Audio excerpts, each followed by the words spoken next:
Here we have a SAT math problem. Okay, let's go to the question. 4x square positive bx negative 90 equals to cx positive m times x negative p. Given that c, m and p are integers, which of the following must be true? Okay, in the given equation, we have a product of two binomials on the right side.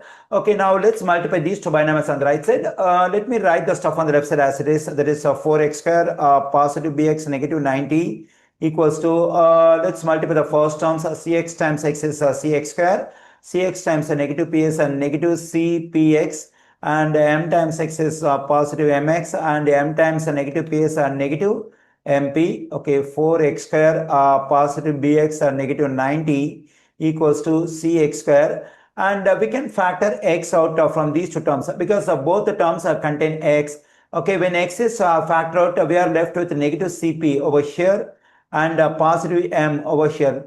Then we write x over here and negative mp. Here we have a quadratic expression on the left side and a quadratic expression on the right side. If two quadratic expressions are equal, then the coefficients of like terms must be equal. The coefficient of x square on the left side is 4. The coefficient of x square on the right side is c. The coefficient of x on the left side is b. The coefficient of x on the right side is negative cp positive m.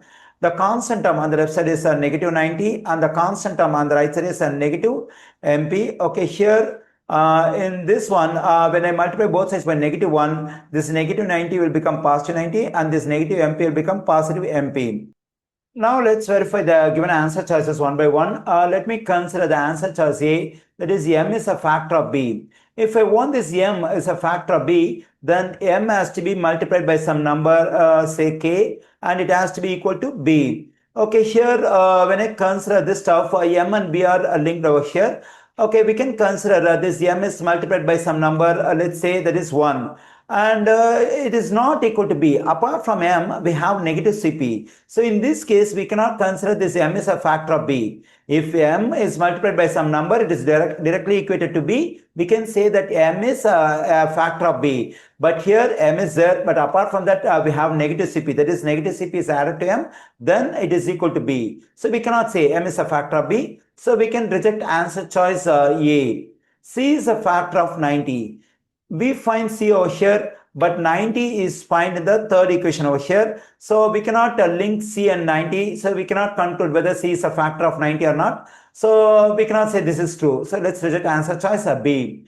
Let's consider answer choice C. C is a factor of B. Okay, the same thing what we have discussed for answer choice A. If C is a factor of B, then C is multiplied by some number k and it is equal to B, then we can say C is a factor of B. Here C is multiplied by P, and if this is directly equal to B, we can say C is a factor of B. But apart from the C times B, here m is added. In this case, we cannot say that C is a factor of B. So we cannot conclude whether this one is true or not. So we can reject answer choice C. Okay, here P is a factor of 90. Let's consider stuff over here. And P is multiplied by some integer m, and that is equal to 90. Clearly, P is a factor of 90. So P is a factor of 90. The stuff we have in answer choice D must be true. The correct answer choice for this question is D.